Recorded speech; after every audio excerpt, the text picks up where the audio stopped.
May I come in, sir? The code number given to me. ये याद है आपको? 196. राइट। आपका माध्यम साक्षात्कार का हिंदी है, हम लोग हिंदी में बात करेंगे। अपना नाम का उल्लेख न करते हुए, जैसे जाति या कोई भी चीज हमें ना पता चले, आप कोड का इस्तेमाल करेंगे नाम की जगह, और इस कोड के साथ अपना परिचय बोर्ड को ऐसा दे जिसपे आपका साक्षात्कार चल सके। सर मेरा कोड नंबर 1966 है। मैं उत्तर प्रदेश के बहराइच जिले का निवासी हूँ। मैंने अपनी शुरुआती पढ़ाई हाई स्कूल वो बहराइच से ही किया है। उसके बाद मैंने intermediate Lucknow national inter college से किया। फिर मैंने स्नातक की शिक्षा बनारस हिंदू यूनिवर्सिटी से प्राप्त की। और कुछ बताना चाहेंगे? सर मेरे पिताजी किसान हैं और माता एक कुशल गृहिणी है। तो जब ग्रेजुएशन किया तब से आप क्या कर रहे हैं पिछले 4-5 सालों से? सर मेरा ग्रेजुएशन 2016 में कंप्लीट हुआ। उसके बाद मैंने 1 साल सिविल सर्विसेज की तैयारी किया। फिर मैं 2018 के अटेम्प्ट में यूपीपीसीएस में बैठा, पर मैंने मेंस दिया, पर मेंस मेरा क्लियर नहीं हो पाया।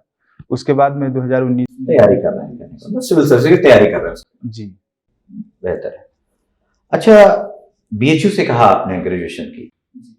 बनारस जब नाम आता है, क्योंकि हमारे प्रधानमंत्री की भी कॉन्स्टिट्यूएंसी है और आप इतिहास के स्टूडेंट हैं, ऑप्शन भी आपने इतिहास लिया। एक ब्रीफ 2 मिनट में बनारस का ऐसा इतिहास बताइए जिससे हम लोग कुछ ऐसे कौतूहल या ऐसी बातें जो वास्तव में बनारस को खींचती हैं, कुछ फैक्ट, कुछ एनालिसिस, कुछ भी हो। सर बनारस का प्रथम साक्ष्य मिलता है हमें एक महाजनपद के रूप में। तो काशी 16 महाजनपदों में काशी एक महाजनपद था। उसके साथ ही बनारस के पास में ही सारनाथ है। वहां पर गौतम बुद्ध ने अपना प्रथम प्रवचन दिया था। और बनारस काशी विश्वनाथ 12 ज्योतिर्लिंगों में एक ज्योतिर्लिंग है, वो वहां पर स्थापित है। इसके लिए प्रसिद्ध माना जाता है। शिक्षा एवं संस्कृति का केंद्र प्राचीन काल से रहा है। मिडाइवल में, मॉडर्न में सब एंशिएंट हुआ। मिडाइवल और मॉडर्न में कुछ बताएं। मिडाइवल एंड मॉडर्न में सर ये फिर संस्कृत विद्या का केंद्र रहा है। तो मध्यकाल में जिस शिवाजी का राज्याभिषेक बनारस के ही पंडित ने करवाया था। उसके साथ ही आधुनिक काल में सर वहां पर संस्कृत कॉलेज की स्थापना जोनाथन डंकन ने किया था। अच्छा, अभी ये बनारस नाम कैसे पड़ा? बनारस, काशी तो आपने बता दिया, बनारस कैसे पड़ा? सर बनारस जैसे एग्जैक्ट मुझे नहीं मालूम है, पर शायद ये ब्रिटिश लोगों ने इसका नाम बनारस रखा। और एक्चुअल नाम क्या है इसका? एक्चुअल अभी राजकीय अभिलेखों में इसका नाम वाराणसी चलता है। किस तरह, क्यों पड़ा इसका नाम वाराणसी? सर वहां पर बरुड़ा और 80 नदियों का संगम है, इस कारण से उसका नाम वाराणसी। आप बता सकते हैं किसकी ट्रिब्यूटरी है 80? सर गंगा की। श्योर है? अभी प्रवाहित होती है 80 नदी जो है? 80 बस ऐसे अभी एक नाले के रूप में है, पर वो नदी के फॉर्म में तो नहीं दिखती। अच्छा, ऐसा क्या है कि जो हमारी सांस्कृतिक राजधानियां या सांस्कृतिक शहर हैं, हम इतनी अच्छी अच्छी बातें करते हैं, लेकिन वहां सेफ्टी सिक्योरिटी को लेकर हमेशा से प्रॉब्लम हो रही है। आप आगरा, मथुरा, काशी कुछ भी देखें, हमारी जिसके कारण हमारी पहचान है, जिससे हमें रेवेन्यू भी मिलता है कल्चरल टूरिज्म के नाम पर, लेकिन वहां जाइए तो यहाँ तक कि इंफ्रा भी सही नहीं था, और खासकर सेफ्टी और सफाई को लेकर बड़ी वो रही। आपका क्या अनुभव रहा है? सर जैसे ओवरऑल जो कंसर्न हमारे देश का है, वो उन शहरों का भी कंसर्न है। 1916 में महात्मा गांधी जी ने वहां पर बनारस हिंदू यूनिवर्सिटी में इसमें स्पीच दिया, तो उस कंसर्न को उन्होंने उठाया था, जो आज भी वो लगातार चलता रहा। पर अभी हाल ही में प्रधानमंत्री ने स्वच्छ भारत अभियान लॉन्च किया। उसके बाद तो स्वच्छता के लिए उन्होंने इस क्षेत्र में काम किया, पर सांस्कृतिक जो धरोहर स्थल हैं उनके और संरचनात्मक विकास के लिए प्रसाद योजना लॉन्च किया है। तो उस दिशा में काफी काम हो रहा है। वहाँ काशी विश्वनाथ कॉरिडोर का भी निर्माण हो रहा है। आगरा में भी इस तरह की पहल। अच्छा, ये एक मंदिर बड़ा वहां चर्चा में था कि जो पिसा की मीनार है वो केवल 3 से 4 डिग्री झुकी है, जबकि ये वो जो मंदिर है वो उससे 8 डिग्री मतलब झुका हुआ है, और तब भी हम इसका नाम, इसका क्या नाम है सर? मंदिर का नाम कभी गए हैं आप वहाँ? सर घाट से देखा, पर अभी एग्जैक्ट में उसका नाम नहीं याद करता। अच्छा, अभी किसानों की समस्याओं को लेकर बहुत एजिटेशन चले और 26 जनवरी को बड़ा ही शर्मनाक घटनाक्रम हुआ। बेसिकली आखिर इसमें किसान चाहते क्या हैं? किसानों के बेसिकली पॉइंट क्या हैं जिससे वो सहमत नहीं हो रहे हैं सरकार से? सर जैसा कि फार्म बिल आया है, सरकार उसके विपणन में सुधार के लिए किसानों के लिए। तीनों बिल का नाम बताइए पहले मुझे एग्जैक्ट। सर एग्जैक्ट तो नहीं, पर मैं एक आइडिया दे सकता हूँ सर। पहला है कृषि व्यापार वाणिज्य समझौता अधिनियम करके। सर एग्जैक्ट नहीं है, पर ये नहीं, अनुमान होना में चाहिए, लगा पा रहा होना हूँ। चाहिए। एमएसपी क्या है? सर एमएसपी सरकार एक किसानों के लिए न्यूनतम समर्थन मूल्य घोषित करती है। सरकार इसके साथ इस मूल्य घोषित करने के साथ किसानों से वादा करती है कि वो इससे कम मूल्य पर किसानों के कितनी उपज को। फसलें हैं अभी? सर उसमें 23 फसलें हैं, 22 जो मुख्य फसलें हैं और एक गन्ना है जिस पे एफआरपी दिया जाता है। कब से दे रही है सरकार? सर 1964 या 5 से सर, एग्जैक्ट सर डेट। आपका कोड नंबर क्या था? सर 1966। शायद इसी समय से दे रही है। जी ये क्यों फेमस है ये ईयर? इसी दिशा में जो मैंने आपको हिंट भी दे दूं, जी जी। ये वर्ष बड़ा ऐतिहासिक वर्ष है भारतीय परिस्थितियों को बदलने के लिए, और कहीं ना कहीं आज भी बड़ा इम्पैक्ट है इसका। क्या हुआ 1966 में? सर इस वर्ष में हरित क्रांति की शुरुआत हुई। पहले भारत खाद्यान्न में आत्मनिर्भर नहीं था, वो अमेरिका से खाद्यान्नों का निर्यात करता था, आयात करता था सर। और भारत में भुखमरी की समस्या थी, अनाज अनुपलब्धता थी, तो इस दिशा में दो सबसे बड़ी खामी क्या इस ग्रीन रेवोल्यूशन की रही जिसका खामियाजा अब भारत भुगत रहा है? सर इससे कृषि विविधीकरण प्रथम रूप में समाप्त हुआ, जो कि हमें पंजाब, हरियाणा और पश्चिमी उत्तर प्रदेश में देखने को मिलता है। मोनोकल्चर आया। दूसरा, इसने जो कृषि सुधार थे, जो भूमि सुधार एक तरीके से कहा जाता है, वो उसको पीछे इसने छोड़ दिया। और जो आय असमानता, ग्रामीण क्षेत्रों में आय असमानता का इसने निर्माण किया। जो बड़े किसान थे वो और बड़े होते गए, और जिनके पास जमीनें नहीं थी वो गरीब रहे। और इसने, चूंकि ये हरित क्रांति बड़े फार्म के किसानों के समर्थन में थी, इसलिए सरकार ने जो कृषि भूमि सुधार की पहले थी उनको पीछे छोड़ दिया। अभी आपने काशी के प्राचीन जगहों का वर्णन किया और उसमें आपने सारनाथ का जिक्र किया जी। मैं सारनाथ का जो प्राचीन नाम है वो जानना चाहूंगा आपसे। सर ऋषिपत्तन नाम था।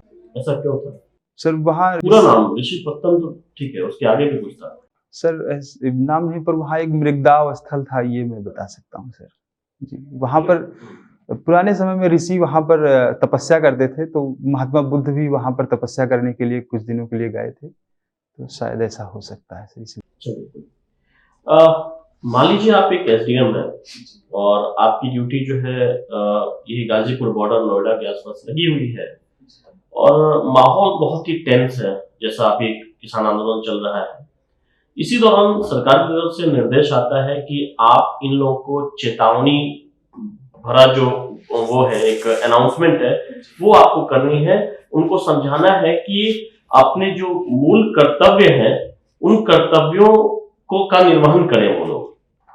तो कौन कौन से ऐसे जो फंडामेंटल ड्यूटीज हैं जिनके बारे में आप प्राइमरी रूप से अनाउंस करेंगे ताकि भीड़ उस चीज को मान सके? सर भारतीय संविधान में मूल कर्तव्यों का उल्लेख किया गया है। वो अब जो हमारे नागरिक हैं उनसे अपेक्षा की जाती है कि वो राष्ट्र की संपदा और उसकी संपत्तियों का सुरक्षा में सहयोग करें। इसके साथ ही राष्ट्र के अंदर शांति और सद्भाव बनाए रखने की कोशिश करें। तो मैं इन मूल कर्तव्यों को घोषित करूंगा और किसानों से अपील करूंगा कि वो शांतिपूर्ण प्रदर्शन करें, हिंसक प्रदर्शन पे न उतरें, क्योंकि हिंसक प्रदर्शन कहीं ना कहीं उनकी जो वैध मांगे हैं उनको खराब कर सकता है सरकार की नज़र में, और अन्य जो समर्थक लोग हैं, जो जनता में उनका एक मोरल सपोर्ट बना है, वो भी खत्म हो सकता है। आप किसान आंदोलन को देख रहे हैं और आपकी जो पारिवारिक पृष्ठभूमि है वो भी किसान परिवार से है। आप पूर्वांचल के क्षेत्र से बिलोंग करते हैं। अगर यूपी को देखा जाए तो कृषि कार्य में भी देखा जाए तो पूर्वांचल और पश्चिमी उत्तर प्रदेश में काफी डिफरेंसेस हैं। तो कृषि के क्षेत्र में देखा जाए तो पूर्वांचल क्षेत्र की अपनी जो समस्याएं हैं, बेसिक समस्याएं हैं, खास करके कृषि को लेकर के कौन कौन सी हैं जिसके आधार पर देखा जाए तो वो पश्चिमी उत्तर प्रदेश से पीछे है? वो सर पहली समस्या तो है कि वहाँ पर भूमि का जो आकार है वो बहुत छोटा है, छोटे किसान हैं, तो वो मशीनीकरण को और कृषि निवेश को जो है सपोर्ट नहीं कर सकते हैं। दूसरी समस्या है वो आय से ही जुड़ जाती है, फिर उनके पास आय कम है इसलिए वो अच्छे उर्वरकों का प्रयोग नहीं कर पाते हैं। और तीसरी समस्या सर सरकारी स्तर पे हमें दिखाई देती है। जैसे एपीएमसी की मंडियां हैं वो पश्चिमी उत्तर प्रदेश में अच्छी खरीदारी करती हैं, यहाँ किसानों को एमएसपी मिल जाता है, पर पूर्वी उत्तर प्रदेश में इस संबंध में बहुत सारी समस्याएं देखनी पड़ती हैं। अभी सर मैं अगर एक केस स्टडी आपसे अनुमति दे तो मैं बताना चाहूँगा। सर मेरे पिताजी किसान हैं, अभी हम लोगों ने गेहूं को धान का उत्पादन किया और धान के उत्पादन को लेकर के हम जो एफसीआई के क्रय केंद्र होते हैं वहां पर गए, पर वहां पर वो टाल मटोल कर रहे थे कि 2 दिन बाद 3 दिन बाद खरीदेंगे। अब किसानों के पास उसके भंडारण की क्षमता नहीं होती है, हमें पैसा भी देना है मजदूरों को या जिस तरीके से हमने उसका उत्पादन किया, तो ये सब समस्या आती है। फिर किसान उसको व्यापारी को बेचने को मजबूर होता है जो कहीं 300-400 रुपए कम में ही एमएसपी से खरीदते हैं। तो ये समस्याएं सर देखने को मिलती हैं व्यवहारिक तौर पर। आज राष्ट्रपति महोदय जो है वो बजट पे अभिभाषण दे रहे हैं, उनका अभिभाषण, और लगभग बजट सेशन की शुरुआत हो गई है, बजट पेश होने वाला है। तो बजट जो पेश होता है और बजट जब पास हो जाता है, दोनों के बीच में बहुत सारे ऐसे एक्टिविटीज जो परफॉर्म की जाती है, जिसको हम अगर शुद्ध भाषा में कहें तो इनेक्टमेंट ऑफ द बजट। तो इनेक्टमेंट ऑफ द बजट में कौन कौन से प्रोसेस आते हैं? सर एग्जैक्ट मैं नहीं बता पाऊंगा, पर मैं कोशिश करता हूँ। सर पहले तो जो वित्त मंत्रालय होता है वो हर विभागों से प्रपोजल मांगता है कि आपकी इस साल की डिमांड क्या है। फिर उस डिमांड के हिसाब से वित्त मंत्रालय एक फॉर्म तैयार करता है, फिर उसको एक फाइनल उसका लेखन होता है, उसके बाद वो संसद में पेश होता है। तो संसद में उसका प्रथम वाचन होता है, जैसे हर विधेयक सर पेश किया जाता है उसी हिसाब से इसका भी प्रोसेस चलता है। फिर इस बीच कोई राष्ट्रपति का कोई कर्तव्य नहीं है? सर सॉरी सर, राष्ट्रपति सर अभिभाषण देता है, उसके बाद इसको वित्त मंत्री पेश करता है। फिर इसका प्रथम वाचन होता है, उसके बाद ये समितियों में जाता है और संसद में फिर इसकी द्वितीय वाचन में विस्तृत चर्चा होती है। फिर तृतीय वाचन में फिर ये फाइनल रूप से संसद द्वारा, दोनों सदनों द्वारा पास कर दिया। 3 महीने सर एग्जैक्ट में सर बता नहीं पाऊंगा। जी आप इतिहास के स्टूडेंट हैं, आप मुझे बताइए कि वैश्विक स्तर पर कई ऐसी घटनाएं हुई जिन्होंने भारतीय राष्ट्रीय आंदोलन को प्रभावित किया, जरा उनके कुछ नाम बताइए और कैसे कहां उनका इम्प्लीकेशन देखते हैं आप? सर पहली घटना तो रूस की क्रांति और प्रथम विश्व युद्ध हमें दिखाई देता है। रूस की क्रांति से सर समाजवाद का, साम्यवाद का उदय देखा गया। उसके बाद भारत में भी हम साम्यवादी पार्टियों का उदय देखते हैं। उसके साथ ही सर जो 1929 की आर्थिक मंदी थी, उस मंदी ने भारत में एक जो ब्रिटिश सरकार थी और जो भारतीय जो व्यापारी थे और भारतीय जो मध्य वर्ग था, उसके मध्य आर्थिक संबंधों को बहुत प्रभावित किया, जिसने राष्ट्रीय आंदोलन में फिर जो मुख्य धड़ा भारतीय राष्ट्रीय कांग्रेस के साथ था, उसको व्यापारी वर्ग ने समर्थन करके राष्ट्रीय आंदोलन को आगे बढ़ाने की। कोई युद्ध में भी भारत को प्रभावित किया क्या भारतीय राष्ट्रीय आंदोलन को? कौन कौन से युद्ध? 1905 का सर रूस और जापान के बीच का जो युद्ध था, उसने भारतीय राष्ट्रीय आंदोलन को प्रभावित किया। उसने ये हमें संदेश दिया कि कोई एक छोटा राष्ट्र एक बड़े राष्ट्र को हरा सकता है।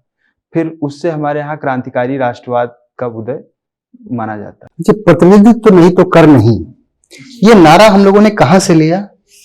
सर ये नारा मुख्यतः ब्रिटेन में उठा, जब वहां मध्य वर्ग ने संसद से इस सुधारों की राजतंत्र से और जो वहां पर सीमित राज एक तरीके। ब्रिटेन में उठा या अमेरिका में उठा? सर अमेरिका में भी उठा, पर ब्रिटेन में 1688 क्रांति में ये बातें हुई थी। उसके बाद फिर अमेरिका में भी 1776 की क्रांति में इस मांग को उठाया। 7 ईयर वॉर के बारे में सुना होगा आपने, सप्तवर्षीय युद्ध के बारे में। इस युद्ध ने फ्रांस और ब्रिटेन दोनों को प्रभावित किया। जी, कैसे प्रभावित किया, क्या हुआ था इसमें? सर सप्तवर्षीय युद्ध ब्रिटेन और फ्रांस के बीच मुख्यतः हुआ था, जिसमें ब्रिटेन विजयी हुआ। तो उसके फलस्वरूप ब्रिटेन ने फ्रांस से कनाडा को छोड़ने के लिए उस पर एग्रीमेंट हुआ। इसके बाद सप्तवर्षीय युद्ध में फ्रांस के हारने की वजह से उसकी रणनीतिक स्थिति और उसकी सैन्य ताकत कमजोर हो गई और ब्रिटेन मजबूत हुआ। उसका प्रभाव भारत में कर्नाटक के युद्धों पर पड़ा। ब्रिटेन पर क्या प्रभाव पड़ा? क्योंकि ब्रिटेन इसी के बाद तो वहां देखते हैं कि जो अमेरिका के जो कॉलोनीवासी हैं, और चूंकि कनाडा का भय रहता था उधर से आक्रमण का, तो वो भी खत्म हो गया। तो ब्रिटेन कॉलोनी वासियों को और मौका मिल गया कि हम लोग क्या करते हैं, अलग कर लेते हैं अपने आप को। तो ब्रिटेन पर भी क्या प्रभाव पड़ा इसका? सर सप्तवर्षीय युद्ध के बाद जैसा आप कह रहे हैं, तो अमेरिका में एक, चूंकि वो ब्रिटिश मूल के ही लोग थे, पर वो अमेरिका में काफी समय से रह रहे थे, तो एक अलग महाद्वीप था, तो उन्हें एक स्वतंत्रता का भाव उनके अंदर आ गया था। तो उन्होंने सोचा हम अलग कर लेते। तो वहां पर इसके फलस्वरूप राष्ट्रीय आंदोलन जो अमेरिका के स्वतंत्रता के रूप में दिखाई देता है बाद में, तो उसके 10-15 सालों में उस आंदोलन को खूब बढ़ावा मिला। अच्छा ये बताइए कि जो शिकागो में धर्म महासम्मेलन हुआ था, क्या आपको लगता है कि विश्व समुदाय ने ये प्रेरणा भारत से ली हो? Sorry sir. विश्व समुदाय ने इस प्रकार के धर्म सम्मेलन करने की प्रेरणा भारत से लिया हो? सर हो सकता है, क्योंकि भारत में वाद विवाद और सांस्कृतिक संवाद की पुरानी नहीं, कुछ ऐसी एक बार ऐसा कुछ हुआ है भारतीय इतिहास में कि जहां बुलाया गया है, बैठ के डिस्कशन किया जा रहा है? जी सर, ऐसी मैं 2 घटनाएं याद कर पा रहा हूँ। प्रथम घटना शंकराचार्य की से जुड़ी हुई है, जिन्होंने पूरे भारतवर्ष में जाकर के धार्मिक चर्चाएं की, दर्शन पर चर्चा की। और दूसरी घटना सर मध्यकाल में अकबर के शासन में हुई, जब इबादत खाना का उन्होंने स्थापना किया, तो उसमें वो सभी धर्मों को बुला करके। और पहले भी कभी कुछ ऐसा हो? सर अब एग्जैक्ट में बता नहीं पाऊंगा, पर बुद्ध का हर्षवर्धन का नाम सुना है? कुछ हुआ जी था? जी क्या हुआ था सर को बताएं। सर उस काल में ह्वेनसांग आया था चीन से, तो उन्होंने प्रयाग में इस तरह के धार्मिक चर्चा का सम्मेलन करवाया। खैर 23 फरवरी को क्या सेलिब्रेट किया हम लोगों ने? 23 जनवरी को। अच्छा, अभी कल ही का न्यूज था यरौदा जेल के बारे में। वहां टूरिज्म, जेल टूरिज्म की शुरुआत की गई। यह जेल क्यों प्रसिद्ध है भारतीय इतिहास में? सर यहाँ पर गांधी जी वो सविनय अवज्ञा आंदोलन के बाद गांधी जी को इस जेल में बंद किया गया था। उसके बाद यहाँ पर जब मैकडोनाल्ड पंचायत की घोषणा हुई, तो उसके बाद गांधी जी ने वहाँ अनशन, जेल के अंदर अनशन किया। फिर भीमराव अंबेडकर गांधी जी के बीच एक पूना पैक्ट समझौता सर यहाँ। उसके पहले 2 प्रोमिनेंट इसको क्या क्रांतिकारियों को फांसी दी गई थी, याद है उनके बारे में? सर सर नाम सुना, मैं कहना चाह रहा था पर मुझे एग्जैक्ट नहीं था, तो मैं इसलिए नहीं बोल पाया। और रिसेंटली अभी किसी को फांसी दिया गया उसी जेल में, वैसे 2012 में दिया गया सर, वो याकूब मेमन को, कसाब को। चलिए सर। आपके पिता कृषि से जुड़े हुए हैं, तो कोई ऐसी खरपतवार का बारे में बताइए जो कि काफी व्यापक तौर पे भारत में है और विदेश से आई हुई है। सर एक अमेरिकन ग्रास करके सर है, वो उसका वैज्ञानिक नाम पार्थेनियम हिस्टोफोरस शायद संभवतः सर है जी। जो 1966 के पहले वो अमेरिकी गेहूं के साथ है, PL 480 स्कीम के साथ वो माना गया कि सर। अच्छा ये बताइए कि ये जो हरित क्रांति आई थी, इस हरित क्रांति में 2 रहा, प्रमुखता तो 2 ही पे रहा, गेहूं और चावल। तो गेहूं के क्षेत्र में किस वैज्ञानिक का काफी योगदान रहा? 2 वैज्ञानिक का नाम बताइए जो इससे जुड़े हुए थे। सर इसमें पहला जो काम किया वो नॉर्मन बोरलॉग थे, वो जर्मन मूल के थे। उन्होंने मैक्सिको में अपना रिसर्च किया था, तो उन्होंने हाई यील्डिंग वैरायटीज का जो है खोज किया। उसके बाद उन्हीं से प्रेरणा ले करके भारत में MS स्वामीनाथन ने उस शोध को आगे बढ़ाया और फिर हरित क्रांति में सही। आपके BHU में कृषि से भी जुड़ा हुआ अध्ययन होता है? जी। वर्तमान में कृषि में रिसर्च के लिए सर्वोत्तम संस्थान कौन है, या जो रेगुलेट करती है, जैसे आपने ये रेगुलेटरी बॉडी कही, वो कौन है? सर ICAR है, Indian council of agriculture research है, वो रेगुलेट करती है। और संस्थानों में सर पूसा है, पूसा संस्थान। उसके बाद हम BHU को मान सकते हैं। और फिर यूपी में एक कैटेट के तहत 4 विश्वविद्यालय हैं एग्रीकल्चर के, जिसमें चंद्रशेखर आजाद यूनिवर्सिटी कानपुर, और सरदार वल्लभ भाई पटेल एग्रीकल्चर यूनिवर्सिटी मेरठ, और आचार्य नरेंद्र देव कृषि यूनिवर्सिटी फैजाबाद, अयोध्या, और एक यूनिवर्सिटी सर बांदा में, उसका नाम नहीं। वर्तमान में अभी भारतीय, अगर हम खाद्य चीजों की बात करें तो गेहूं चावल में कमी नहीं है। सबसे बड़ी कमी किन 2 क्षेत्र में है सर? प्रमुख खाद्य चीजों, 2 चीजों में। सर पहली कमी तो हम लोगों के यहाँ सर तिलहन की कमी है। वो हम करीब अपने जो पूरा उपभोग करते हैं उसका करीब लगभग आधा हम आयात करते हैं। और दूसरी कमी सर दलहन की है, उसमें भी हम आयात ही कर रहे हैं। आपका ग्रेजुएशन में जो सब्जेक्ट है हिस्ट्री, पोल साइंस और इकोनॉमिक्स है जी। तो हिस्ट्री और पोल साइंस से जुड़ा हुआ मेरा एक सवाल है। हम अगर पोल साइंस की बात करें तो हमारे संविधान की एक उद्देशिका है। इस उद्देशिका पर इतिहास का क्या प्रभाव है, वैश्विक इतिहास का? सर चूंकि हम भारत का संविधान हम एक तरीके से मानते हैं कॉस्मोपॉलिटन संविधान है। हमने दुनिया के सारे जो आदर्श थे प्रबोधन में जो मूल्य विकसित हुए, उन मूल्यों को हमने शामिल किया अपने संविधान में।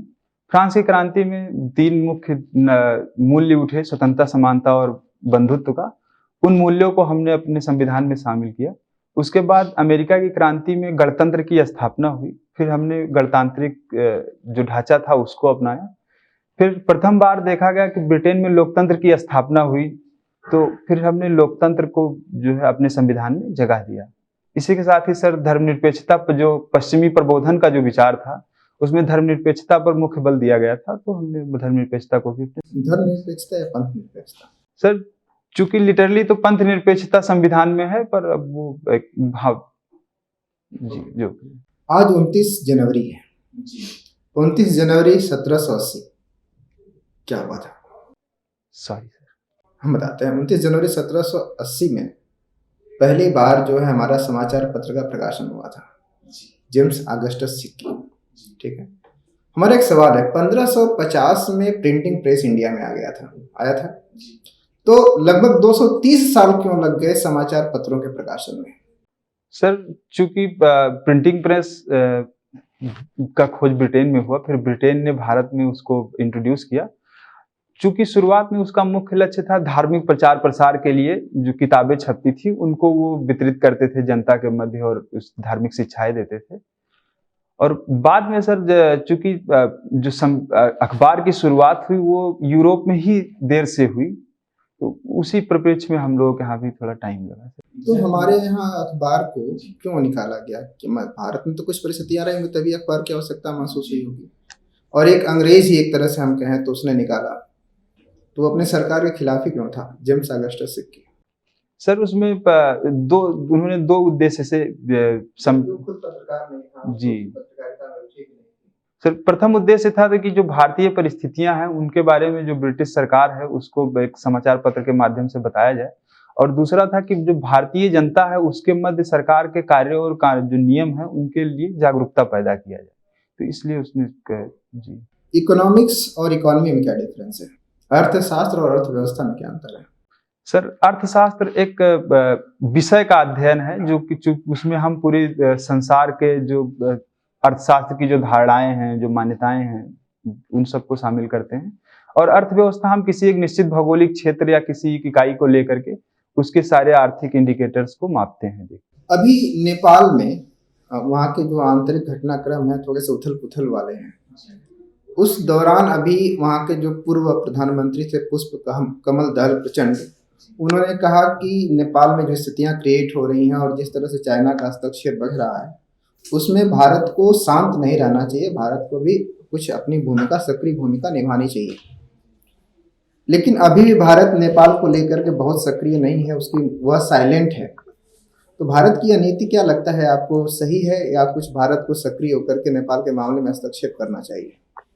सर चूंकि नेपाल भारत का पड़ोसी राष्ट्र है और गुजरात डॉक्ट्रिन के तहत हमने घोषित पड़ोसी प्रथम की नीति भी घोषित किया है।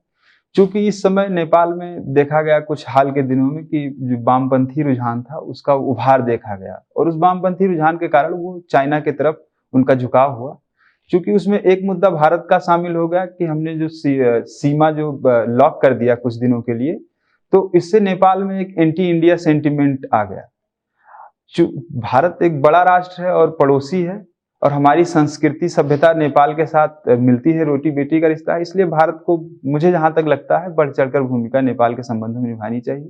तो अभी आपने कहा कि हम पंचशील को मानते हैं, हम उसके आंतरिक मामलों में हस्तक्षेप नहीं करेंगे। एक तरफ आप कह रहे हैं कि हस्तक्षेप करना चाहिए और एक तरफ कह रहे हैं कि पंचशील के सिद्धांत को हम फॉलो कर रहे हैं, दोनों कैसे हो सकता है? सर हमें उसके आंतरिक मामलों में नहीं हस्तक्षेप करना चाहिए, लेकिन पड़ोसी होने के नाते उसकी स्थिरता और समृद्धि के लिए हमें काम करना चाहिए।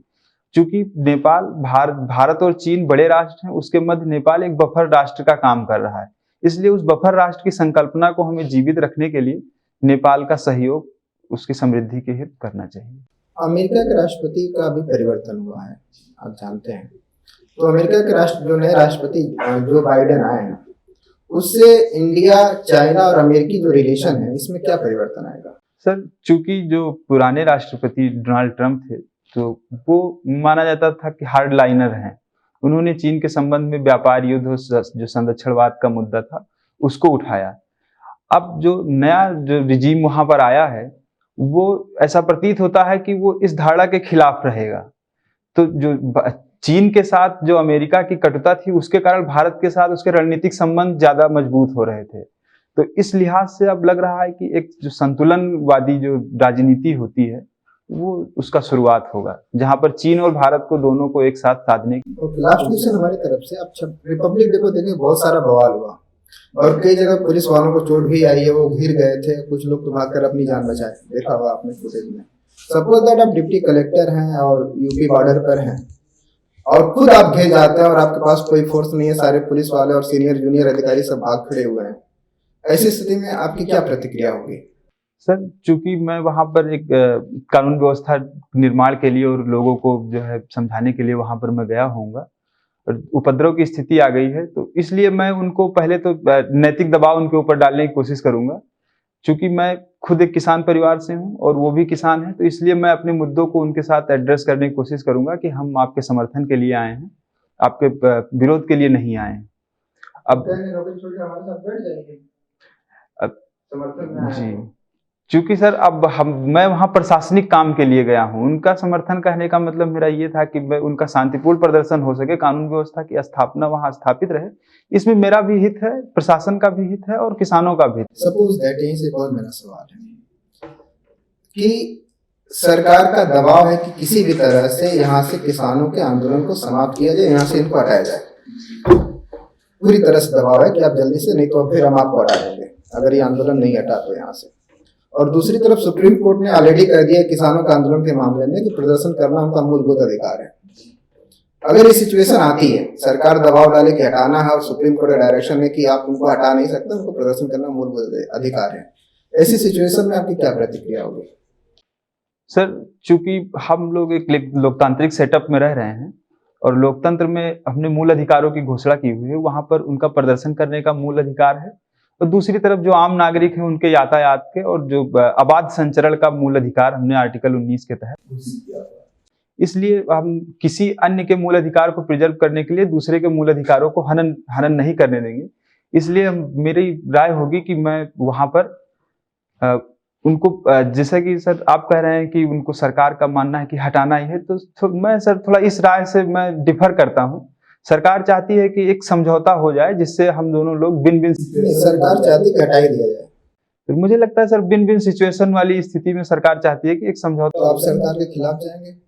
नहीं सर, सरकार के खिलाफ नहीं जाएंगे और ना ही मैं सुप्रीम कोर्ट के खिलाफ। जो सुप्रीम कोर्ट ने आदेश दिया है मैं दोनों का पालन करने की कोशिश करूंगा, क्योंकि किसानों को नैतिक आधार पर और जो कानूनी जो प्रक्रियाएं हैं उनके आधार पर उनको समझा करके जो उचित धरना स्थल है वहां पर वो धरना करें, अपनी मांगों को रखें, उसके बाद वो अपने सरकार को प्रभावित करें। पेरिस कन्वेंशन के बारे में सुना है, खासकर जलवायु परिवर्तन के उसमें भारत की कमिटमेंट कुछ बताएं। सर, पेरिस जलवायु सम्मेलन United nation framework convention of climate change के तहत 2015 में हुआ था। उसके तहत जो प्रत्येक देशों को स्वैच्छिक योगदान के लिए कहा गया, भारत ने उसके लिए INDC की घोषणा की है। उसमें भारत ने कहा है कि हम 33 से 35% तक उत्सर्जन तीव्रता को कम करेंगे। उसके बाद भारत ने कहा है कि हम 2.5 से 3 ट्रिलियन 2030 तक कुछ हासिल करना है, 2030 तक। सर 2030 तक हम लोगों को 33 से 35% तक घोषणा है INDC के तहत कि हम लोग ग्रीन जो एनर्जी है उसका उत्पादन करेंगे। अच्छा, ये अभी रिन्यूएबल एनर्जी की क्या कैपेसिटी है इंडिया में, कितना हम उत्पादन कर रहे हैं और लक्ष्य क्या है 2022 में? सर 2020 में हम लोग करीब 165 मेगावाट का उत्पादन, गीगावाट का उत्पादन कर रहे हैं और 2022 तक हम लोगों का लक्ष्य है 175 गीगावाट का उत्पादन। अच्छा, अभी आप बिडेन साहब की बात कर रहे थे जी, उन्होंने बड़े सारे ऐसे निर्णय लिए ट्रम्प साहब के जो बदल रहे हैं जी, काफी पॉजिटिव भी हैं, जैसे पेरिस कन्वेंशन में शामिल हो जाना जिससे अलग हुए थे। भारतीय संदर्भ में एक बात जो राष्ट्रपति आते ही करता था और जिस पे हम विचार कर रहे थे वो उन्होंने नहीं किया, जिससे हम लोगों को उम्मीदें थी। क्या वो संदर्भ है जिसकी आलोचना हो रही है, या भारतीय जो है इसे बेहतर नहीं देख रहे हैं अपने लिए? सर जुडिशियल मजिस्ट्रेट और एग्जीक्यूटिव मजिस्ट्रेट में क्या अंतर है? एग्जैक्ट नहीं। इतिहास की एक घटना जो नहीं होती तो बेहतर होता आपके अनुसार? सर सबसे बड़ी अगर घटना देखा जाए तो भारत का विभाजन मुझे लगता है अगर नहीं होता तो ये बहुत अच्छा हमारे लिए होता। Okay, thank you. तो